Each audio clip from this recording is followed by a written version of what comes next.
Want to rise above what holds you back? These are the stories of those fighting that battle. It might also be the story of you. I'm Dan Waldschmidt, author of Edgy Conversations and strategist of billion-dollar companies all over the world. This is Mark Minard, author of The Story of You, the guy who knows a thing or two about never giving up. You're listening to Elevating Beyond. Let's get started. Hello, everyone, and welcome back to Elevating Beyond with a two-word mission statement: change lives. And look, I did a post earlier. I'm here today with Anthony Oneal, and everyone knows I talk a lot about EntreLeadership on this show and how being a business owner for 13 years, going there, I think 6 years ago, meeting with my man, Dave Ramsey, Chris Hogan, and his incredible team, it was great. They reached out to me and let me know about Anthony and his new book that now is a #1 national bestseller, Debt-Free Degree, the step-by-step guide to getting your kid through college without student loans.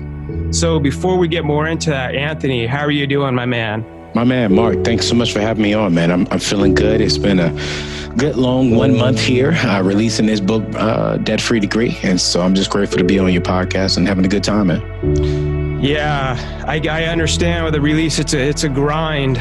It's definitely a grind. You're all over out there. And something I love too, Anthony, you recently did a post from that Jesus is King, that Kanye West, which is phenomenal, by the way. But you did that post where Kanye's talking and he's saying there's a lot of issues with debt. Like a lot of times in the African-American culture, well, with everyone really, but he's talking about especially there. I know you focus on college, but he's saying like how this is a struggle for, I mean, he was facing bankruptcy, obviously, as we know at one point. We hear it with a lot of athletes. A lot of people just aren't taught that stuff. And I loved how you posted that video and you're like, I'm here, I got you. Something like that, you know? Yeah, man, I had to, one of the things that we are seeing within the African-American culture, and like you said, not just in the African-American culture, but all the way around, is that young people, they want to be wealthy. They want to be debt-free as well. And while a huge part of my message is bringing awareness to families, parents, and young people that they can go to college debt-free, my ultimate goal is to teach everyone, and specifically minorities, how to be debt-free, how to build wealth, how to start a business, and how to really have financial peace throughout their life, because we're seeing here now that the average wealth when it comes to a Caucasian individual will be right around 120,000. But then when you look to the minority community, the average wealth will be about $14,000. And so how do we close that gap is we get out of debt and we start making better decisions with our money. And so I just had to, put that video out there and let Kanye know that, hey, there are people out here like myself, like Chris Hogan, like Dave Ramsey, who are passionate in helping people. And we're here. We just want y'all to listen to us and go from there.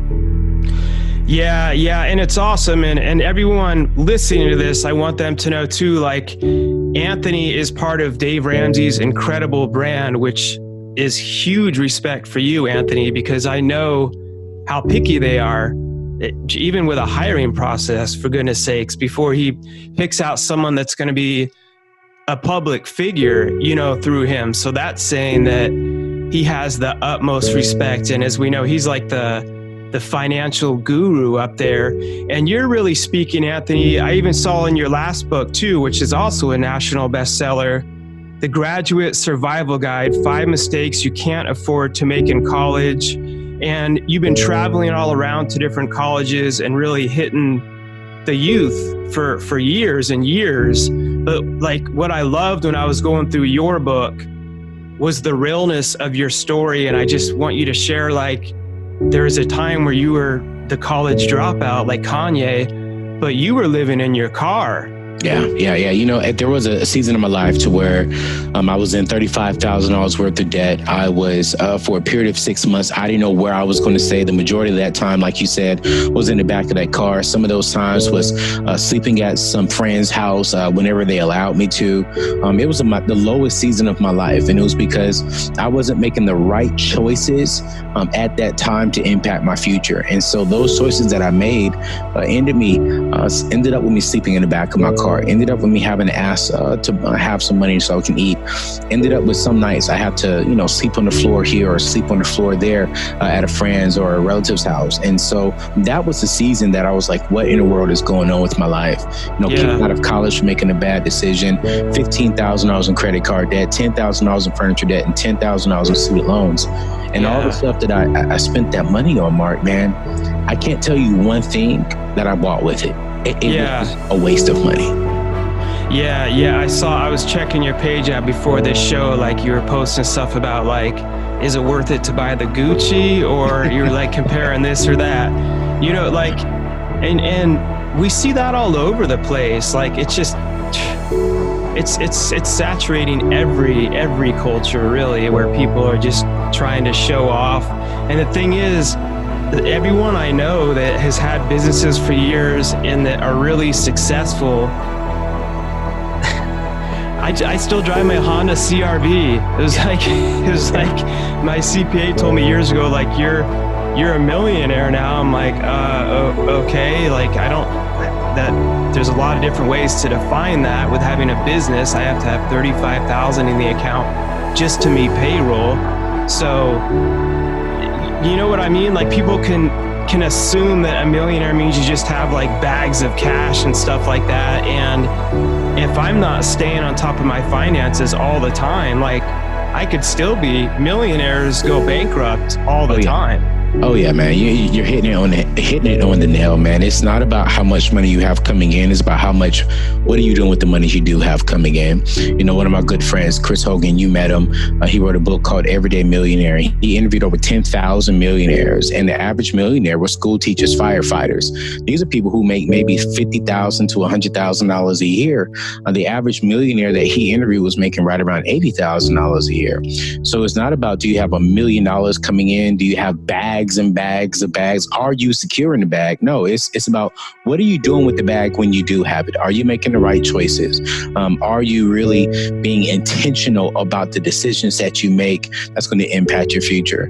You know, with the wealth that I've been able to establish, I wasn't always on this level because, you know, I was homeless, sleeping in the back of my car, making $35,000, $40,000 a year when I became out of homeless. But it's been a great path for myself because I've been able to check my decisions, which is why I am so focused on helping young people avoid student loans. So this way they can start going after their dreams, starting their businesses, and becoming a millionaire. Yeah, and there's a couple things. I had a listener actually write in a question I need to ask you. I've written down here so I don't forget it, but I tend to chase shiny objects and go all over the place if I don't keep myself in track here. But I also like to just make it like a conversation too, you know? Yeah. And something you mentioned with Chris Hogan in his book, I actually have it right here on the shelf, Everyday Millionaires. One of the biggest things he said too was mindset. Mm-hmm. He was like, one of the biggest correlations, like you said, it's not your circumstances, it's not necessarily what's coming in or going out, but it's that word mindset that we hear a lot, Anthony. And like, where do you think that you're helping really bridge that gap? Because a lot of people, you know, in different classes and minorities, it's not necessarily that they're wanting to be broke or wanting to be bankrupt, or even they may be doing some things that aren't wise, but they don't even know it's wise because that word mindset, you know? And how did your mindset start to shift? Like from being homeless and in a car? Yeah. You know, I wouldn't say that the mindset is only specifically to the minority community. I think when it comes to finances, the mindset is specific to everyone, not just to us as African Americans. But wait, please don't quote me as saying that. I was not. My wife's from Sierra Leone. Yeah, no, I wasn't saying it was only to the minority community. What Chris Hogan was saying was, a majority of the millionaires, like one of the biggest correlations was their mindset. And so with a lot of the people, I guess in the youth in general, I'm not specifically saying like it's broken just in that culture or anything. Yeah, it's all of humanity, really. Absolutely. Yeah. So one of the things that I'm teaching myself to help close that gap is I always tell young people to mind their business, that their mind is their business. So whatever you're putting into it, you're putting junk or positive stuff into your business. Your mind will make you money. Your mind will make you broke. Your mind will make you successful. Your mind is your first business that you've ever owned. And so every single day, what are you reading? What are you putting inside of you? How are you growing? Are you waking up in the morning and you looking at Instagram and you're seeing your last picture didn't get a lot of likes? Or maybe are you listening to some worship music? Or maybe are you reading a positive book? Or if you're spiritual, are you reading the Bible? You know, what are you putting into your mind? And so one of the key things for me when it comes to building wealth, specific to the young people and avoiding debt, is I'm always reading some type of book that is helping me grow, that is teaching me how to start a business or how to run my business differently. I have a nonprofit, so I'm always trying to figure out what can I do with this nonprofit to help more young people.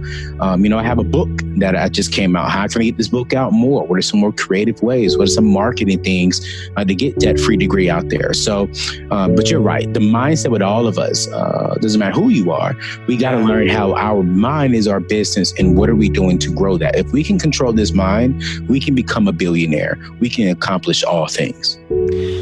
Absolutely, 100%. And would you say that from being homeless in a car, and I know you talk about it much more in depth in your book, which is amazing, everyone needs to check out, but from going there, what would be one of the first changes that you started doing? You said you're into like self-educating yourself, people always say who you surround yourself with. And I say, it doesn't have to be, because some people are like, well, I don't have friends that can give good financial advice. I'm like, well, you can listen to podcasts like this or go to YouTube or read a book. They don't have to be personal friends. There's levels. And what I learned is when you, at least in my own life, start doing that, then you kind of start attracting those people in your life more. And I don't mean in like a wishy-washy way. It's like your radar's up for people that are more like-minded and more growing and evolving to that next level.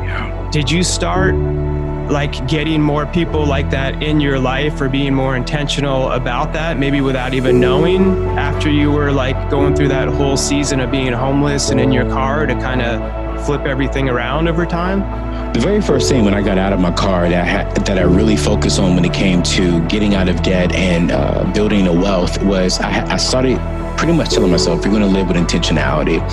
And then when I lived with intentionality, I came up with a vision for my life. Where do I want to go? What do I want to accomplish? When I had those two things, what I did is I worked my way backwards from that. All right, what kind of friends do I have around me? So now, for an example, every single day, I'm going to read at least 3 chapters out of the book. I'm going to listen to at least 2 podcasts. So now when I'm going in my car is actually a library. It's not just for music, but for 80% of the time when I'm in the car, I'm listening to a podcast, I'm listening to an audio book, I'm growing myself. When I started growing myself, I didn't have to worry about letting go of some of my friends because a lot of my friends started seeing the change. Then I started attracting different mentors like a Dave Ramsey, like a Mark Cuban, or, like some different people, friends who are actually, hey, we're not wealthy, but we have the same mindset and we want to grow together. And so I believe that, your 5 closest friends need to be either on your level or above your level. Yes. You need to be reading at least 2 to 3 chapters a day, listening to at least 1 podcast a day. My goal is to read at least 2 books a month, which is 24 books within a year, because I want to be growing every single day. Mark Cuban said something to me that was so good when I sat down with him and interviewed him about this whole student loan stuff that we're doing around my book. He said, Anthony, the key thing for education is learn how to learn. So every single day you should be learning how to learn more. You should be becoming the expert within your field. And so that's one thing that I'm really focusing on, is learning something every single day within my field, within my spiritual beliefs, within my future family. I'm really just trying to grow, period. Yeah, and learning how to learn is so key, even too, with like all the different people you speak to.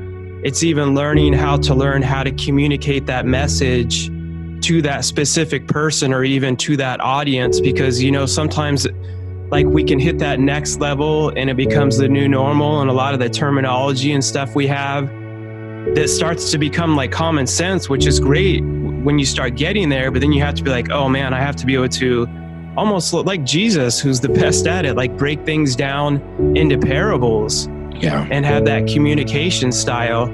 And this brings me to that question I had before. I definitely didn't want to skip, and I'd be curious even what Mark Cuban would say, but where do you start? Like, I like how your book even says to start like in middle school with people looking at not only like preparing financially, but even like almost starting to prepare your pathway, which is tricky because I didn't have a freaking clue what I was going to do. But what do you say about, in this day and age in 2019, who really needs, you know, how do you kind of decipher who do you think needs to go to college? For example, like I have a company, and after we serve individuals with special needs, and after we had built it successfully, someone's like, are you going to go back to school and get your MBA? And I was like, no. Like, why? I'm already, and I don't throw around titles. I'm like, I'm already a CEO. I built this from the ground up. But I'm like you, Anthony. I'm constantly learning and reading stuff and being self-taught, and going to like Entree Leadership and investing in the Master Series that I think was like 8,000 or 7,000 at that time, which is way less. And I'm not trying to knock all the colleges, because I know you see a lot of great things from them. But I think from that 4-day event, from places where they've had me speak and stuff, I got more in the trenches stuff than most MBA graduates I've had that apply to me have ever even had before. You know, so how do you kind of start by going with that question right there? Like, who and how do people realize, like, do you think college is even relevant in 2019? Yeah, that's a good question, man. You know, and that is an argument that a lot of people are arguing today. Is college relevant to everyone? Some will say yes, some will say no. I'm in the middle. You know, I believe it's 50-50. I believe you need to sit down. The parent and the child needs to sit down. Or if you're a older person listening to this and, you know, you're thinking about going back to your master's degree, what's the vision? You know, where do you want to go? What do you want to do? If you want to be a doctor, then of course, college is necessary. Yes. But if you want to be a business owner like yourself, you don't necessarily have to go to college to be a business owner. Now, your accountant needs to go to college so they can learn how to do math. Very true. But to be a CEO, you do not have to go to college. But if you want to be a lawyer, if you want to be a school teacher, now, yes, that requires education. But if you want to be a welder, that doesn't require 4-year education. You can go to welding school. You can go to a trade school. If you want to be a barber, why go to, to college when you can go to barber school for 6 months and get out and you're only spending $5,000 to $8,000 for that. So I think it really all boils down to, what do you want to do? While I do believe education is important, I believe that everyone in America should be learning something new every single day. When it comes to your particular trade or career field, identify if it requires a degree. And if it doesn't require a degree, don't do it. Just last week, Mark, Hollywood magazine put out a very startling stat that a lot of their young producers are graduating with $100,000 in debt to try and get ahead of other people, but they're only making $15 an hour, just $700 a week, but they're $100,000 in debt. So that debt of student loans is hurting them more than it's helping them. And so again, you just got to do the research. They didn't need to go to college. They just needed to be hardworking individuals, live with intentionality, and be a young man or young woman of character. If you have those 3 things, you will be successful. Yeah, it's like my head program director for my company, we had that it required, like, a master's degree is, I don't remember what the word is we use, is not like required, but like would be great. We didn't use those. It was like more professional than that. But the person on my team who's the head has a high school degree, and that word character you just used, she had the character and the willingness to grow and the willingness to be coachable, and was coachable, and is my highest paid leader, like on my entire team. But she's put in the time too. You know what I mean? It's been like 16, 17 years she's been in this field, and was willing to constantly like learn and do what it takes. And I had some people that like, I really had people that had their MBAs in that position apply for it. And again, it goes on the person. I'm not saying that there isn't amazing people with MBAs that could be incredibly qualified. Yeah. But some of them were so stuck on, and I'm not doing this whole thing to try to knock college, Anthony, because I have my college degree and it helped me in a season of my life too. But they were almost so stuck on like the theories and everything that they wanted to come and show me all the charts and the graphs of business and all that. And I'm like, that's awesome. Are you ready to learn how it really works here? Like here, I get micro, macroeconomics and all, like, I don't, are you, and they were like almost, but they weren't. And they were like arguing in the interview. And I'm like, whoa, okay, no, you're not going to be, and that's more of a character thing, obviously, but it's interesting that some people can have more degrees with a thermometer and not have that level of intelligence that they're able to apply emotionally. And some have been straight A students their whole life. And it's like, okay, but you're amazing here, but you're suck in this area and you need to grow. And they are like, they've never not got an A before. I've seen those type of people like break down. Yeah. And I'm going like off a tangent here, but that's like another important lesson that I feel like isn't taught as much in like the academic setting, I guess would be, and I know they're doing more things on like mindset growth and emotional intelligence and all that, but those problem solving skills. You know? Not just problem solving skills, man. I think our education system is doing a bad job at not giving them life skills, problem solving skills, emotional skills. You're right. These young people are graduating with straight A's and graduating at the top of the class, but don't know how to add, don't know how to add up the money, don't know how to budget their money.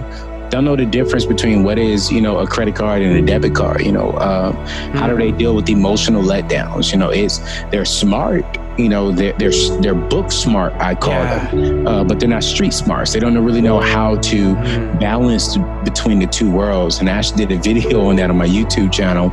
It was so funny that I believe everyone needs a little bit of both. You need the book smarts and the street smarts, so that way you can adapt and adjust into the environment that you're in. Yeah, this isn't my interview, but I was in jail at age 17, then turned 18. Throughout that phase was a lot of stuff going on, and thank God it took almost dying to be like, I want to change my entire life because I don't want to die or this isn't going so well.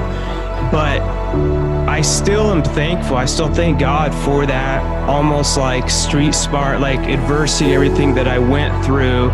They gave me this like other level of grit and kind of determination that I sort of was always like the underdog, because there's people that didn't graduate that were like my dorm roommate was way more book smart, but when it came to perseverance, and it wasn't like the photographic memory, he ended up dropping out of college, and he was more book smart than me, but he just didn't have that perseverance muscle. Wow. Yeah. That reminds me of my brother growing up as well. He has some issues as well, and he became very, very street smart, but then now he's very educated as well, and book smart, and just seeing him adapt in both worlds, it's just phenomenal.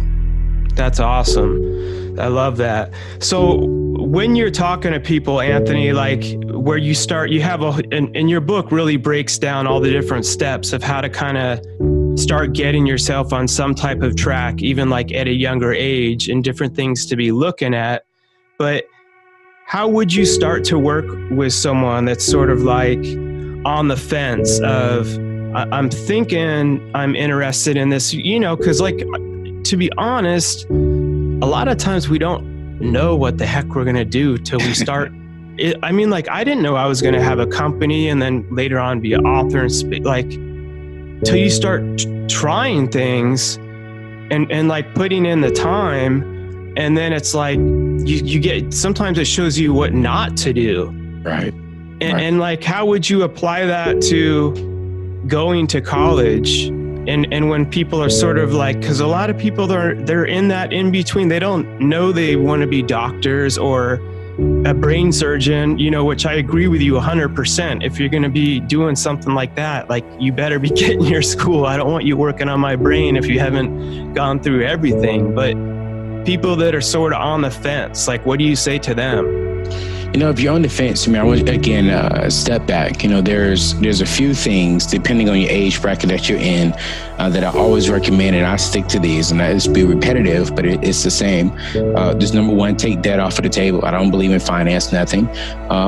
Take student loans off of the table, and then also write the vision. Write the vision and make it plain. See exactly, okay, if you want to go this route, go this route. If you're on the fence, here's what I want you to do. Maybe go get a job. Go get a job, try different things, and see what's out there. See what you like. See what's actually appealing to you. See if your spirit is being pulled one way.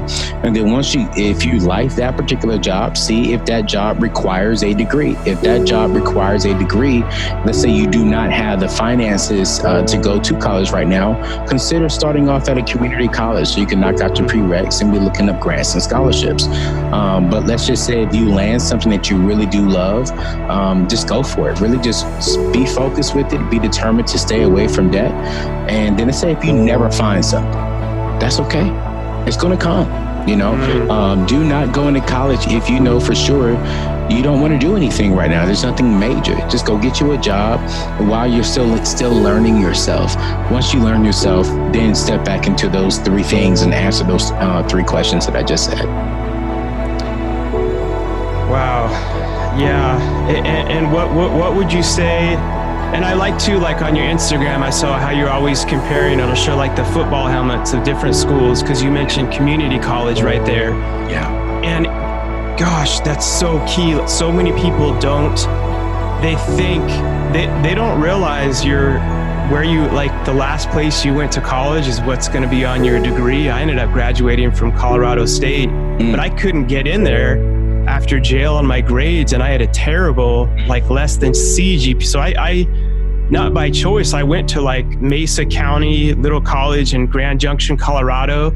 And I was thinking like, well, this is because I'm going to be able to persevere here and get my GPA up and then transfer to Colorado State, without even knowing that was a huge blessing in disguise. Because like you said, for like 2 years, my tuition was like 30% of the cost. Yeah. And so many people how many people are thinking like, I just have to get into like the Big Ten schools or something, you know, when I'm sort of asking a variety. I'm leading you in a lot of things where there's not even like one answer, but then there's like the whole sports thing, which can be kind of tricky too, and lure people in with even like partial scholarships to get them to play at like a Big Ten school, and people not comprehending that they're still going to have a massive loan on top of that. Yeah. Well, here's the biggest thing, man. You have to pick an affordable school. An affordable school is one that you can graduate from debt-free, okay? Bottom line, okay? There's nothing wrong with going to an Ivy League school as long as you can go there debt-free. The key thing is if you start off at a community college, go to a local in-state school and you get your education, that's great. And if you go off to Harvard, Yale, Princeton, and you do that debt-free, that's great. But I think I really want to say two things. Number one is that there's been no stat that has shown that if you go to a Big Ten or to a big Ivy League school, that you will become better. If there's no stat that justifies that at all. The number two, when is the last time you've walked into your doctor's office and you've seen their degrees?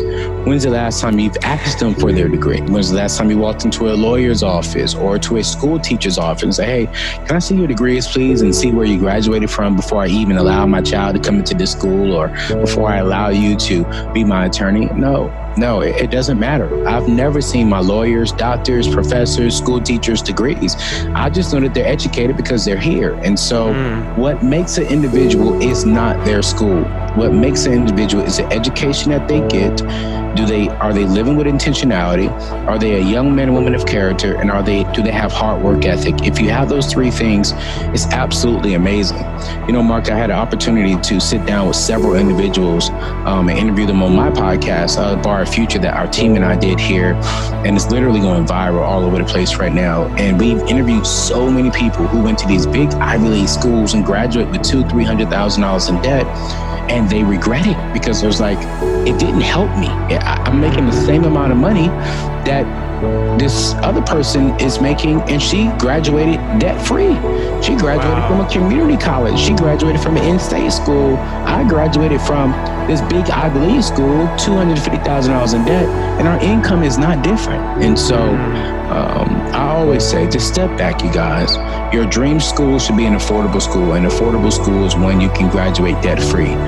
Any college that is accredited is worth you going to, as long as it is debt-free.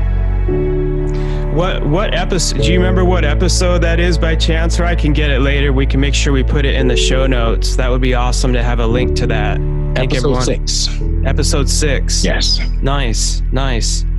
That's awesome. So are you, with your show that you're doing, are you interviewing more college, like people that are college age like that? Or, well, you said you had Mark Cuban on. It sounds like you're having a good variety of people on it, and you're just discussing. Go ahead. Yeah, we've had Mark Cuban, Seth Godin, Dave Ramsey, Ken Coleman, Chris Hogan, and some other celebrities on there. But a lot of it is really just real life stories. People who thought they were making the right decision, had all the right motives, but was guided wrong. Now you're having some feel like committing suicide. You've had some feel like they'll never get out of debt. And so it's a great podcast series for people to really listen to, just to hear real natural stories of what's happening. Because I'm just passionate to make sure that our future kids, your kids, my kids, can grow up with a debt-free degree and really pursue forward with their dreams and their goals, start a family.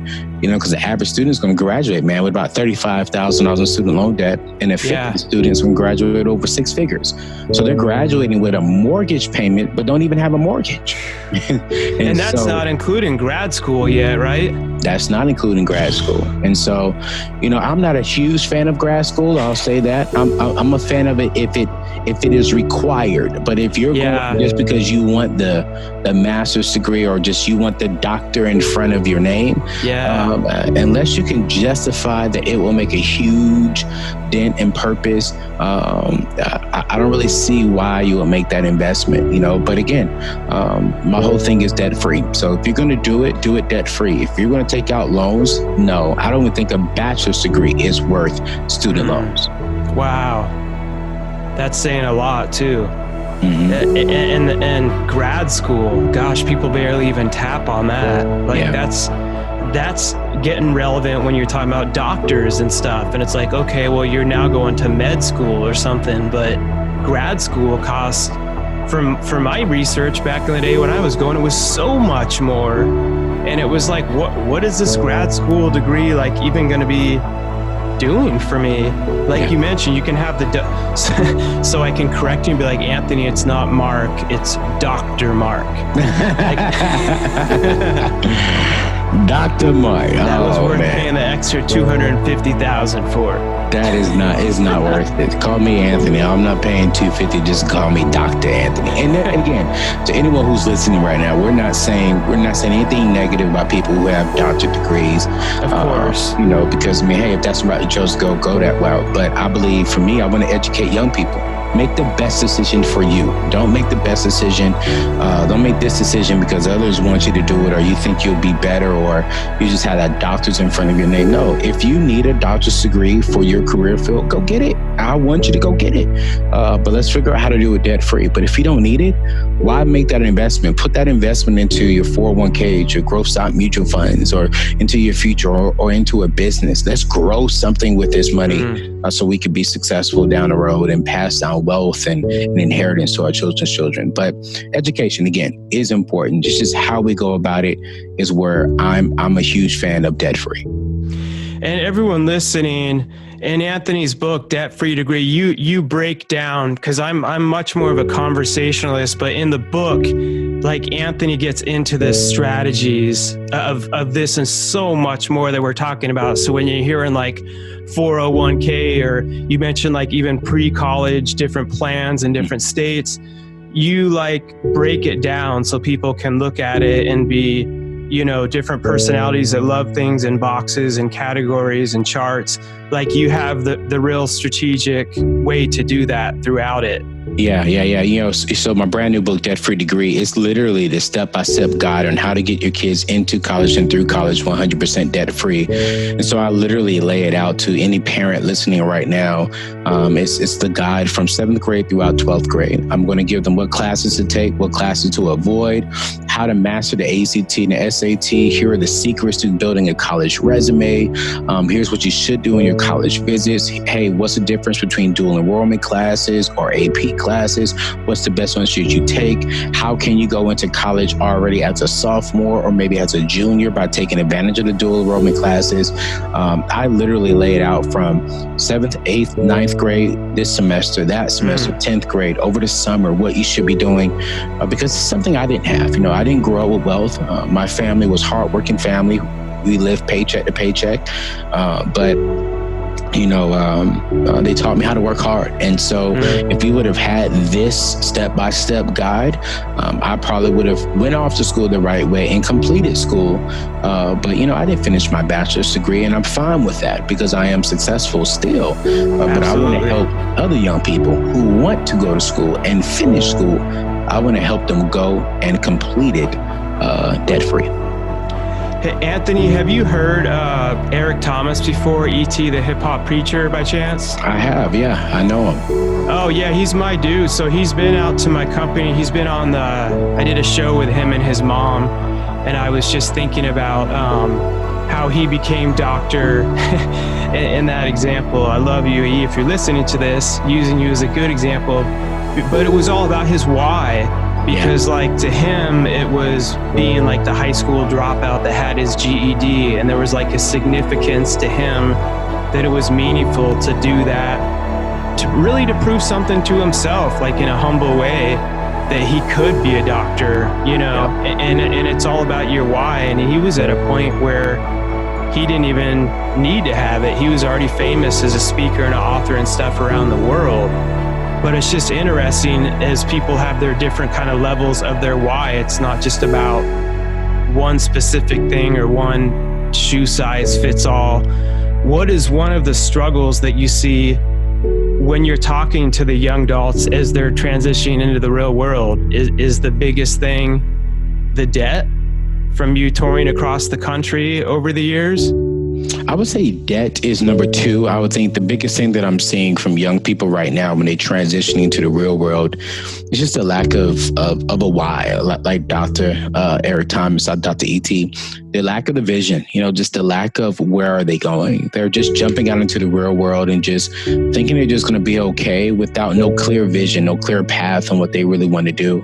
And so once you have no clear vision, then that's why debt is so easy to come in, because you don't really know what you're doing. You don't know where you're going. And so that's one thing I'm really focusing on with young people is, hey, what's the vision? Again, where do you want to go? What is your why? Why do you want this job? Why do you want this family? Why do you want this car? Why do you want to do the things that you're doing? Once you really identify that deep down why, now let's get the game plan. And I have the game plan. It's in Debt Free Degree. Dave Ramsey has it when it comes to the money in his book, Total Money Makeover. If you want to be a millionaire, you have Chris Hogan's book, Everyday Millionaire and Retire Inspired. If you're a young lady, you want to write a business, Christy Wright's book, Business Boutique. And then Kent Coleman's book, if you want to land your dream career, the Proximity Principle. Yeah, so we have the plan. But I can't give you a plan if I do not know your why. Where are you going? What's your vision? And so that's the biggest thing, I believe, is where there is no vision, that's where people perish. And the reason why people are struggling today and they're living paycheck to paycheck, or they're having some of the issues, is because of the lack of vision. And everyone listening at every age, just like what you're doing on your show, you relate to them, like in your book, by sharing your own story. Like, look, I was not just born with a silver spoon in my mouth and just handed over a job to work with like Dave Ramsey and, hey, you can have a show and Mark Cuban can be your guest. Like, I was homeless and living in my car. Yeah. You know what I mean? Like, you're being real with that, and that's connecting to people, because a lot of people, as we know, like I had that victim mindset. I know I did when I was like in jail, and I'm like, well, the system's against me. The successful people are born successful. And that's where that whole mindset thing comes in, you know? Yeah. Which we just know isn't the truth. And one of the last things I want to ask you, Anthony, is I'm just curious what happened where you got on to be offered to work directly with Dave Ramsey? Overnight, right? Yeah. It wasn't overnight. It was hard work, man, over years. I was pastoring out of Jacksonville, Florida, and had the opportunity to really serve up underneath the great ministry there called the Bethel Church. And you just really grew that youth and young adult ministry up to large numbers. And Sundays was spiritual days, and then Wednesdays I taught life skills. I taught what is a credit card, what is a debit card, how to go to school debt free, how to avoid debt, how to build wealth. And Dave started hearing about the things that I was doing, and he was like, hey man, I love what you're doing. The Bethel Church is an amazing church and they're impacting the world, but how about you come, join our team? Let's really impact the world on a larger scale. And it was just a great opportunity to come join him, his wife, and his family, and help really spread his message while still spreading the message that I have. And for the people who I want to reach, my heart is really to reach that young millennial minority culture, and really help them really start correctly, and just really get some things that I wasn't privileged to get at my young age. And I love it. Goes back full circle to what you were saying, Anthony, of like, just start doing something and have a bigger vision. But when you were doing that, it wasn't, you were like, okay, obsessing every day. I'm waiting for Dave Ramsey to call me. I'm not going to do it till you were doing what you were passionate about. Yeah. And as you continued to do that, and I'm not shy to talk about God on this show. And I have guests that from all different walks, I always say God is orchestrating. Yeah. But you keep doing like what you're passionate about, and you figure out that how along the way. And I of course I was joking when I said overnight success, like, yes, sir. You were grinding, and it takes faith, because like a lot of times you're wondering, where's this going to lead, and to all those people, as we're wrapping up in this millennial age that people say have like some of the most anxiety and other anxiety, fear, they say more than any other generation. They that's what culture says anyway, Anthony.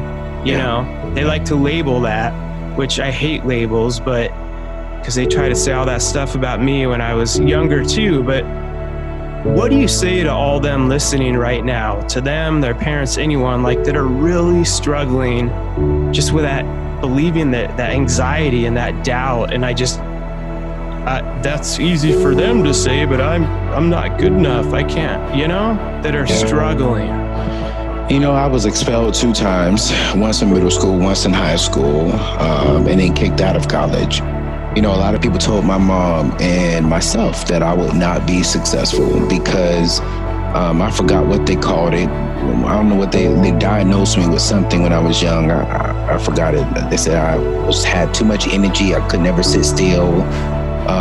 And so it's funny because my mom always said, all things are possible through Jesus Christ. And she was like, and son, if you work hard, pray like it all depends on God, and work like it all depends on you, forget about the mistakes you've made in your past, you will be successful. And so what I recommend to anyone listening right now, it doesn't matter what your faith is, if you just work hard, forget about the mistakes you've made in the past. I don't care what it is. You could be drowning in debt right now. You could be working at a place you really don't want to work at. You could have just got out of jail and you're listening to this podcast and you're like, what do I do? Let me tell you what you do. Get a plan, write it on paper, and you stick to that plan. And you get up every single day and you bust your butt. You work hard. You do not stop grinding until you get to where you want to go. When obstacles get in your way, you bust through those obstacles. They may slow you down a little bit, but do not let it stop you. You keep going. And when you keep going, all this momentum will build up. You will see that you're not going to be working as hard as you were working in the beginning, because now you have momentum with you. Now you have the wind behind you. And that's just one thing about me, man. I don't come from wealth. I don't come from a lot of things. A lot of people were thinking I wasn't going to be successful, even joining Dave Ramsey's team. But look at them now. They're smiling at me. Some of them are probably hating on me, but I'm not going to stop. I'm not going to stop until I help as many people as I possibly can, and until I retire, because I'm grinding and I'm going. So do not give up. Keep pushing. A freaking man, if I could drop this mic right now, or if you had one, you could just do a mic drop and just walk off set right now. Anthony, my man, his book, if you guys, everyone watching, when you see it on the show, boom, we'll have it in the show notes. Debt-Free Degree, the #1 national bestseller, forward by Dave Ramsey, which is a huge freaking stamp of approval right there. The step-by-step guide to getting your kid through college without student loans. Anthony, we'll have your Instagram and all that good stuff. I know you're really active on there. I've told everyone that follows me to follow your Instagram for sure, because jumping on there, I love what you're doing. It's engaging. You can tell it's just genuine. It's not like someone doing it for you're being real. I love it. What's the best place for them to find you otherwise? Yeah, Anthony Oneal is on Instagram, but then they can go to anthonyoneal.com. That's my website to find out anything and everything about me. But I'm excited about Instagram because, I manage my own Instagram, and everything on there is from my heart. And I'm just very, very active. I talk back to everyone. And so if you really want to connect, engage, ask a question, hit me up on the IG, and I promise you'll get a response from me. I love it. I love it. I love it. Anthony said it best. Look, you've got to grind, ladies and gentlemen. You have to freaking grind. And that grinding doesn't discriminate from anyone. Everyone's capable of hard work. And the other thing Anthony said, that your mom told you, all things are possible. Yeah. Amen. Listen, everyone, this has been a phenomenal show. Thank you so much, Anthony. And never settle, never give up, keep elevating beyond.